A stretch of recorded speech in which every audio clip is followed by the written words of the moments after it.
నమస్తే రమగారు. నమస్తే జయ. రమగారు, మనకి దీపావళి వెళ్ళిన మరుసటి రోజు నుంచి కార్తీక మాసం మొదలవుతుంది. అయితే ఈ కార్తీక మాసానికి సంబంధించి ఎన్నో సందేహాలండి. పూజ ఎలా చేసుకోవాలి, ఎట్లా మొదలు పెట్టాలి? ఎందుకంటే 30 రోజులు చేసుకునే విధానం కదా రమగారు. రకరకాల సందేహాలు వస్తూ ఉన్నాయి. ప్రతిరోజు తలస్నానం చేయాలా, తల అంటుకోవాలా, లేకుంటే పైనుంచి మనం తలస్నానం చేయొచ్చా? ఒక్కొక్క డౌట్ అడుగుతాను రమగారు. సరే, తలస్నానం చేయాలి. కార్తీకంలో చేసే తల స్నానం అంటే మొత్తం స్నానం మంచిది. ఇది ఎక్కడ మంచిదంటే నదిలో, వాపి కూప తటాకాదుల్లో. వాపి కూపం అంటే నుయ్యి, దిగుడుబావి, చెరువు, నది, ఈ 4 తలారా స్నానం చేయటం మంచిది. ఎందుకంటే శరత్కాలంలో నీటి యందు ఈ గంగా నది ఉంటుంది. ఆ శరత్కాలపు నీళ్ళలో ఔషధులు ఉంటాయి. దీనివల్ల ఇలా చేయాలి అని చెప్తారు. మనం ఇంట్లోనే తలస్నానం చేయాలి అని అనుకుంటాం, మనకి బయటికి వెళ్ళే అవకాశం లేదు. ఏదో ఒకసారి నది స్నానానికి వెళ్తాం. రోజువారీ ఎలా చేయాలి? కొంతమందికి సైనసైటిస్ ఉంటుంది, తల ఆరదు, తలకాయ నొప్పి వస్తుంది. 2 రోజులు స్నానం చేసేసరికి తల జిడ్డుగా అయిపోయి తల బంకలాగా ఉంటుంది. జడేసుకున్నా బాగుండదు, మగవాళ్ళకు కూడా జుట్టు బాగుండదు. ఈ సమస్యలు ఉంటాయి. అయితే ఇప్పుడు అలాంటి సమస్యలు ఉన్నవాళ్ళు నిత్యం చేయొద్దు, పర్వదినాల్లో తలస్నానం చేయండి. పర్వదినాలంటే 4 సోమవారాలు, 2 ఏకాదశులు, పౌర్ణమి, ఈ పర్వదినాల్లో చేయండి. మొదటి రోజున చేస్తాం తలకి. తర్వాత నూనె రాసుకోవచ్చు. అంటే కార్తీకంలో మనం నీకు మొత్తం నెల నువ్వు తలస్నాన నియమం పెట్టుకున్న వాళ్ళు, అంటే వ్రతి ఎవరైతే ఉంటారో, నేను చెప్పటల్లా, ఇవి నా సొంత ఉద్దేశాలు కావు, కార్తీక పురాణ కథల్లోనే చెప్పబడింది.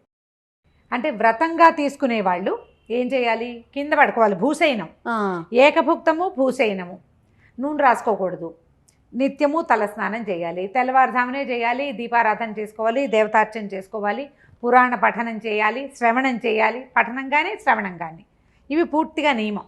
చాలా విషయాలు ఉన్నాయి, చాలా పెద్ద పెద్ద నియమాలు ఉన్నాయి. సూక్ష్మంలో మోక్షం మనం ఏం చేస్తాం? అందులో నుంచి కొన్ని తీసుకుంటాం. ఆ కొన్నిటిని, మనకి అనుకూలమైన వాటిని, మనం చేయగలిగే వాటిని శ్రద్ధగా చేయండి. ఏవి మనం చేయగలమో అవే చేయండి. నిత్యస్నానం మీకు పడకపోతే చేయొద్దు. అందులో చెప్తారు క్లియర్గా, పర్వదినాల్లో కానీ కనీసం పౌర్ణమి నాడు కానీ అని. ఓహో, చెప్తారు. వెసులుబాటు ఉంది, ఉన్నాయి, చెప్పారు అందులోనే. మన సొంత మాటలు చెప్పడం కాదు ఇది, ఖచ్చితంగా కార్తీక పురాణంలోనే చెప్పారు. మనం పురాణం చదువుతూ వెళ్తామా, 3వ రోజు 4వ రోజు ఈ వివరం చెప్తారు ఖచ్చితంగా. తొలి రోజునే మనకి చాలా అనుమానాలు ఉంటాయి. అందుకని స్నానం మొదటి రోజు చేయండి. తర్వాత రోజు నుంచి తెల్లవారుజామున స్నానం చేసి దీపారాధన చేసుకోండి, మీకు దీపం పెట్టుకునే ఆసక్తి కనుక ఉంటే. ఈ తలస్నానం మీకు పడకపోతే కేవలం పర్వదినాల్లోనే తలస్నానం కూడా చేయవచ్చు. నూనె పెట్టుకొని తల అంటుకోవాలి రమ్మగారు? తల స్నానమే అంతే, నీళ్లు పోసుకోవటం. అభ్యంగనం అంటే నూనె రాసుకుని తల రుద్దుకోవటము, ఒళ్ళు నలుగు పెట్టుకోవటము దీంట్లో కార్తీక పండగలకి చెప్పరు. నువ్వు మీ పర్వదినాలే చేస్తానంటే మధ్యలో నీ వెసులుబాటు బట్టి నువ్వు నూనె రాసుకో, తలంటి పోసుకో. నూనె రాసుకుని ఇప్పుడు తెల్లవారుజామున చేసేటప్పుడు ఎప్పుడు నూనె రాసుకుని, ఎప్పుడు నలుగు పెట్టుకుని ఎప్పుడు చేస్తారు? అవును, ముందు రోజు సాయంత్రమే ఏదో నలకంత నూనె అంటుకుని తెల్లవారుజామున మనకు అవకాశం ఉంది కాబట్టి షాంపూ చేసుకుంటాం. మనకి నదుల్లో, బావుల్లో, వాటి దగ్గర అక్కడ ఇక్కడ స్నానం చేసే అవకాశం లేదు కదా. తప్పకుండా ట్యాప్ వాటరే కదా మనం చేసేది. నది అవకాశాలు, బావి అవకాశాలు ఉన్నవాళ్ళు మా అదృష్టవంతులు, వాళ్ళు చేసుకుంటారు. లేని వాళ్ళు ఇలా చేయొచ్చు, పర్వదినాల్లో చేయొచ్చు. ఇప్పుడు నెత్తి మీద పోసుకోవాలి నియమంగా పెట్టుకుంటే చేయండి. లేదా అదవైతే పుణ్య స్త్రీలైతే పసుపు రాసుకుని స్నానం చేస్తే తల స్నానం చేసిన ఫలితమే ఉంటుంది. పసుపు రాసుకోవాలి.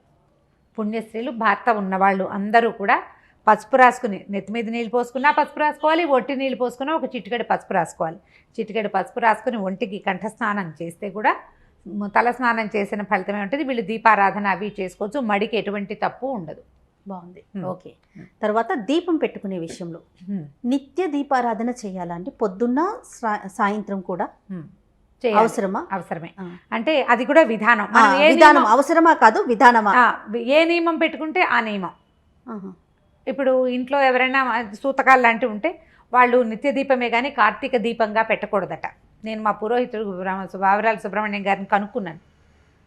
ఏడు సూతకం ఉన్న వాళ్ళు పెట్టుకోవచ్చు అంటే, సూతకం ఉన్న వాళ్ళు పెట్టుకోవట్లేదు. సాధారణంగా అందరూ పొద్దున్నే తలస్నానం చేయటం, దేవతార్చన, నిత్య దీపారాధన దీపం పెట్టేసుకుంటాం తులసి కోట దగ్గర, దేవాలయంలో కానీ దీపం పెట్టుకోవచ్చు. ఉదయకాలంలో నీకు సాగదు, సాయంకాలం దీపం పెట్టుకోవచ్చు. ద్విసంధ్యల్లో నువ్వు పెట్టుకునే నియమం పెట్టుకుంటే పెట్టుకోండి.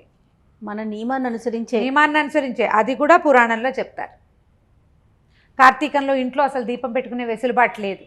మనకి చిన్న ఇల్లు లేదా గాలి ఎక్కువ వస్తుంది, దీపం ఆగదు, దీపం కొండెక్కిపోతే అదో దిగులు, భయం, బెంగ గోల్డ్ వస్తాయి. దేవాలయానికి వెళ్ళి దీపారాధన చేసుకోండి. నెలంతా సాయంకాలం సమీపంలో ఉన్న ఏ దేవ మందిరానికైనా వెళ్ళి దీపారాధన చేసుకోవచ్చు. శివాలయంలో కానీ విష్ణువాలయంలో కానీ స్పష్టంగా చెప్తారు దీపారాధన చేసుకోవచ్చు. నువ్వుల నూనె ప్రధానం. నువ్వుల నూనెతోటి దీపారాధన. ప్రమిదలే పెట్టుకోవాలా రమ్మగారు, లేకపోతే ఇంట్లో ఉన్న ఏ కుందులో అయినా కూడా మనం దీపం పెట్టుకోవచ్చు? నిత్య దీపారాధన అయితే కుందులో పెట్టుకోవచ్చు. వాకిళ్లలో పెట్టేది మట్టి ప్రమిద పెడితేనే మంచిది. వాకిట్లో మన మట్టి ప్రమిదే. దీపం ఎటువైపు పెట్టాలి ఇలాంటి నియమాలు చాలా మంది ప్రశ్నలు ఉంటాయి.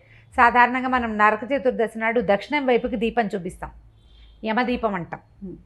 మిగిలిన రోజుల్లో ఈ దక్షిణముఖంగా దీపం పెట్టకూడదట. అది కూడా సుబ్రహ్మణ్యం గారే చెప్పారు. ఉత్తర దక్షిణాలు వాకిలు ఉందనుకో, అప్పుడు దీపాలు రెండు ఎదురు బదురు వచ్చేలాగా పెట్టుకోండి, తూర్పు పడమరలు అయిపోతాయి. దీపపు ఇది గుమ్మానికి మండిగాని వైపుకు పెట్టకూడదు, దీపం జ్వాల యువతలకు ఉండేలాగా పెట్టాలి, ఎదురు బదురు పెట్టుకోండి. ఇప్పుడు ఇది మనకి దక్షిణం అనుకో, ఇప్పుడు ఇది దక్షిణం, ఇది దక్షిణపు వాకిలి, ఇలా పెట్టద్దు, దీపాలు రెండు ఇలా పెట్టండి. ఒకదాన్ని ఒకటి చూస్తాయి, అప్పుడు ఇవి తూర్పు పడమరలే అవుతాయి. క్లియర్గా చెప్పామా? శంక లేకుండా. ఒక్క నరక చతుర్దశి రోజున మాత్రం, నరక చతుర్దశికి మాత్రమే యమదీపం దక్షిణం వైపుకి దారి చూపిస్తాం. తరువాత నుంచి మళ్ళీ మామూలుగానే పెట్టుకోవాలి, ఇంకా దక్షిణ దీపం అవసరం లేదు. రమ్మగారు, వంటల్లో ఉల్లి వెల్లుల్లి ఇలాంటివి వాడుతూ ఉంటాం కదా, మరి ఈ మాసం అంతా కూడా ఏమైనా నియమం పాటించాలా? అంటే మీరు నాన్ వెజ్ తినే వాళ్ళు ఏంటి? అదే వెజిటేరియన్స్ అంటే మామూలుగా వెజిటేరియన్స్ ఉల్లి వెల్లుల్లి వాడుకునే వాళ్ళు ఉన్నారు. వాళ్ళు ఈ నెల రోజులు వాడకుండా ఉండటం మంచిది. ఉల్లి వెల్లుల్లి వాడకుండా ఉంటేనే మంచిది. నాన్ వెజ్ వాళ్ళు ఒకవేళ అంటే ఏ రోజు మీరు ఉపవాసం చేస్తారో ఆ రోజున కనీసం తినకుండా ఉండండి. ఆ రోజున ఇవి వాడకుండా ఉండండి. మీరు ఈ నియమం పెట్టుకుంటేనే సుమి, మేము దేవుడికి దండం పెట్టుకుంటాం మాకు నియమాలు లేవంటే ప్రశ్నే లేదు. దీన్ని మాత్రం ఇలా చేయొచ్చు. కానీ ఈ నెల రోజులు సాధారణంగా వెజిటేరియన్స్గా ఉండే వాళ్ళందరూ కూడా ఉల్లి వెల్లుల్లి వాటిని మానేస్తారు. ప్రత్యేకమైన కారణం ఏమన్నా ఉందా రమ్మగారు? అంటే సాత్వికమైన ఆహారం తీసుకోవాలి. ఉపాసనా సమయం కదా జయ, ఉపాసనా సమయం. ఇందులో లోపల మనకి ఉద్రేకం కలిగించే వాటిని తీసుకోకూడదు అంతే. ఇప్పుడు ప్రతిదీ దేవుడికి నైవేద్యం పెట్టి తీసుకుంటారు. నైవేద్యాల్లో మనం ఉల్లిపాయ వెల్లుల్లిపాయ సాధారణంగా మనం వేయం కదా, మనకు అదే ప్రధాన ఆహారం, మేము అదే పెడతాము అంటే అది ఎవరి ఇష్టం వాళ్ళది. సాధారణంగా మాత్రం ఇవి వాడకూడదంటారు. ఇంకా తినకూడని కాయలు, ఆకాయ, గుమ్మడికాయ, వాకుడుకాయ చాలా పురాణంలో చెప్తారు. ఎన్ని పాటించగలమో తెలీదు. నేనేమనుకుంటాను, నా ఉద్దేశం ఇది చెప్తా. ఈ విషయంలో మనం ఒక నియమం పెట్టుకోవాలి, ఈ నియమభంగం చేయొద్దు. తెల్లవారుజాము 4 స్నానం చేయలేవు నువ్వు. 6:15కో 6:10కో 6:25కో సూర్యోదయం అవుతుంది. 6 గంటలకు స్నానం చేయి. స్నానం చేయగానే దీపం పెట్టుకో. ఉల్లి వెల్లుల్లి తినకు. పర్వదినాలు ఉపవాసం ఉంటాననుకో, ఈ పర్వదినాలు 6, 7 ఉన్నాయి, ఈ 7 పర్వదినాల్లోనూ ఉపవాసం ఉండు. 7 పర్వదినాల్లోనూ దీపారాధన చేసుకో. అట్లా పెట్టుకుంటే నియమభంగం చెయ్యొద్దు. మొదలుపెట్టి మానేసి చేయకూడదు. అన్ని నియమాలు పెట్టుకొని చేయలేకపోతాం. అలాంటి చేయలేక ఈ కార్తీక మాసం ఎప్పుడు వెళ్తుందిరా దేవుడా అని చూడొద్దు. అలా చేయకూడదు దేవతార్చన. ఇప్పుడు మనకి ఇంట్లో కంపెనీ లేదనుకోండి, భర్త ఇది పాటించరు, పిల్లలకి అవి ఇవి అన్నీ వండి పెట్టాలి. నాకు అసలే కార్తీక మాసం వీళ్ళు వండమంటున్నారు అని బాధపడదు. వాళ్ళని బాధించి పూజలు చేయకూడదు. మనం చిన్న నియమం పెట్టుకోండి, మీ పరిస్థితికి అనుగుణమైన నియమం పెట్టుకుని దానిని వడంబడి ఉండాలి. ఆ నియమానికి దాని పట్ల శ్రద్ధగా ఉండి ఆ ఒకరోజు చేసుకోండి. అవి చెప్పండి, సోమవారం నాడు నేను వండను, తిన్ను, చేయను, మీరు ఏమైనా చేయండి. రోజు వండను తిన్ను అంటే కష్టం కదా, ఇవాళ చేయను. ఎంత చక్కని వెసులుబాట్లు చెప్తున్నారు రమ్మగారు. అది ఉన్నది జయ, గ్రంథంలో ఉంది. మనం ఆలోచించుకోవాలి కదా, దాని మీద బోల్డ్ ప్రశ్నలు వస్తాయి. మరి ఇంట్లో వాళ్ళకి చేసి పెట్టాలి కదమ్మా అని. నెలంతా వాళ్ళని ఎలా ఎండబెట్టగలుగుతావు నువ్వు? వాళ్ళు వినరు నీ మాట. వినిపించగలిగే ఇది ఉంటే నీకు ప్రశ్న లేదు. ఒకవేళ వినిపించలేము అంటే ఈ ప్రత్యేక నియమాలు పెట్టుకోండి, అప్పుడు మీకు కుదురుతుంది. అప్పుడు బెంగ లేకుండా, భయం లేకుండా, అమ్మో ఇలా చేసేసాము ఏమైపోతుందో తప్ప, అదా ఇదా, నాన్ వెజ్ తిన్న రోజున గుడికి వెళ్తే ఏదైనా అయిపోతుందా? ఎందుకు ఇప్పుడు అంత ఏదో అయిపోతుందంటే తినడమే తప్పు కదా. మరి ఇదేమో తింటావు, భయం ఎందుకు? భగవంతుడు ఇచ్చిన ఆహారం అని దండం పెట్టుకోవాలి అంతే. దేవుడు అన్నీ నువ్వు చూస్తున్నావు అంతా. ఓ పక్కన మనం అది మాట్లాడతాం, మళ్ళీ ఈ టెన్షన్ కూడా ఫీల్ అవుతాం. భయపడద్దు ప్రధానంగా, భక్తి శ్రద్ధతో ముందుకు వెళ్ళటం అంతే. సరే రమ్మగారు, ఇప్పటి వరకు ఉన్న డౌట్లు అయితే ఇవి. మరి ఈ మాసం వెళ్ళేలోపు మళ్ళీ వస్తూ ఉంటాయి మాకు కొత్త కొత్త సందేహాలు. డెఫినెట్గా ఇంకొక వీడియోలో మరికొన్ని డిస్కస్ చేద్దాం. అలాగే, నమస్తే. నమస్తే చేయండి. ఈ వీడియో కనుక మీకు నచ్చినట్లయితే లైక్ చేయండి, షేర్ చేయండి. మరిన్ని వీడియోస్ కోసం మా ఛానల్ని సబ్స్క్రైబ్ చేసుకోండి.